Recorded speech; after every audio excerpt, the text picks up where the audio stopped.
Everyone around you has an opinion about how you should live. Emerson had one question in response. Why does their opinion outrank yours? In 1830s New England, when religious institutions still held enormous authority over public life and social conformity was not just encouraged but morally enforced, Ralph Waldo Emerson stood up in front of Harvard's Divinity School and said something that got him banned from speaking there for 30 years. He didn't insult anyone. He didn't argue for anything scandalous. He simply said that moral authority does not live in institutions, traditions, or the approval of your community. It lives inside you. And if you keep looking for it outside yourself, you will spend your entire life being governed by people who are just as uncertain as you are. The room was not pleased. The world Emerson moved through placed enormous weight on inherited authority. The church told you what was good. Your community's norms told you how to live. Your family's expectations told you what to become. These weren't gentle suggestions. They were the architecture of respectability, and stepping outside them had real social costs. People who thought differently generally kept it quiet, or paid a visible price for not doing so. Conformity was sold as wisdom. Following the established path was called being sensible. Deviation was called arrogance at best and moral danger at worst. We've updated the delivery mechanism today, but the pressure is identical. The comment section that punishes any deviation from the expected position. The social circle that quietly communicates what kinds of ambitions are acceptable. The family that has already decided what a good life looks like and waits for you to fall into it.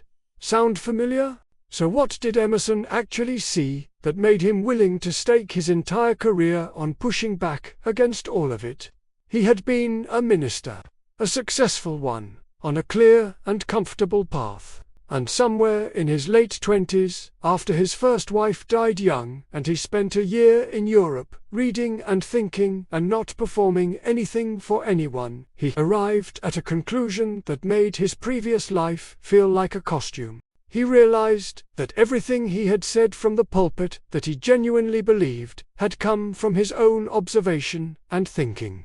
And everything he had said that felt hollow had come from repeating what was expected of him. The two categories were easy to distinguish when he was honest about it. One came from somewhere real. The other came from somewhere external. And he had been treating them as equivalent, or worse, treating the external source as more authoritative than the internal one, because that's what the institution required. He left the ministry.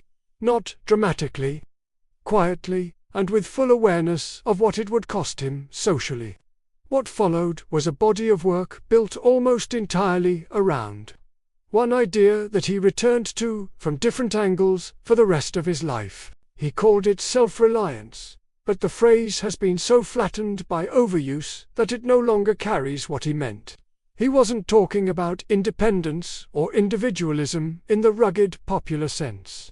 He was talking about something more precise and more demanding. He meant that inside each person there is a capacity for direct moral perception. Not perfect perception. Not infallible. But genuine. The ability to observe your own experience, your own responses, your own sense of what is right and wrong, and to take that seriously as evidence rather than treating it as noise to be overridden by external authority. And here is the specific claim that made people uncomfortable then and still does now. He said that most people have learned to distrust this inner perception so thoroughly that they only trust a thought. Once they find it confirmed by someone they consider an authority, you have an insight that feels important. You sit on it. You look around to see if anyone respectable has said something similar. If yes, you feel safe holding the thought. If no, you quietly let it go. The validation was required before you trusted your own perception. He called this a form of self-betrayal. Not a small one. The metaphor he kept returning to was light.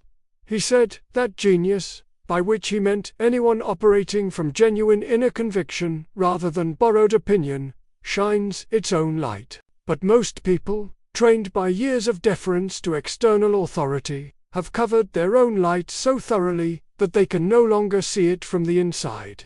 They walk around carrying this capacity they have learned not to use, looking for light from every available outside source, not recognizing that the thing they are searching for is what they're standing on. That image lands differently when you look at the specific ways you do this in your own life. You have views you hold privately that you would not say in certain rooms. Not because the views are wrong, but because you've learned that particular audience will respond badly.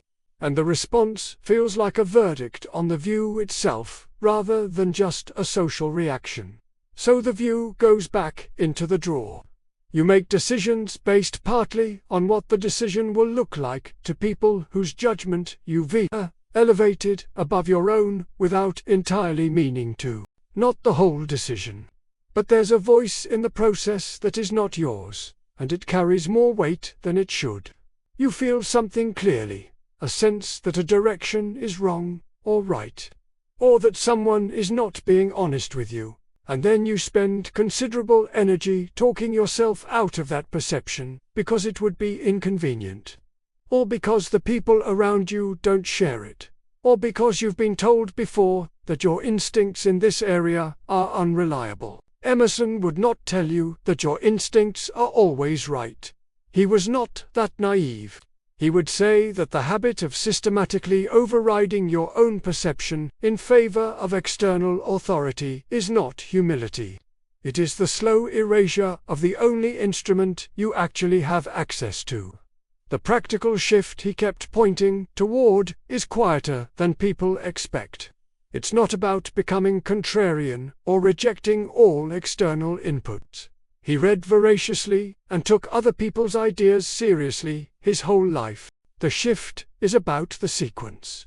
Instead of first looking outside for permission to think something and then deciding whether you agree, you start with your own observation and then test it against other sources. Your perception is the starting point, not the thing that needs approval before it's allowed to exist. This sounds like a small change. It isn't. Because the question, what do I actually think about this, is genuinely hard for most people to answer cleanly. After years of training that treated other people's opinions as more reliable data than their own experience, he left the ministry. He wrote things that cost him relationships and standing. He said in public what he thought rather than what was expected, and he watched the social consequences arrive, and he stayed. Not because he was indifferent to community or connection, but because he had found something he trusted more than approval. His own honest encounter with what he actually observed about the world and himself. The institution told him what to think. He looked inside and found something more interesting. He left us that as an option. The question is whether we remember it's there. Drop a comment if this one resonated. The next video looks at another thinker who came to the same conclusion through a completely different life.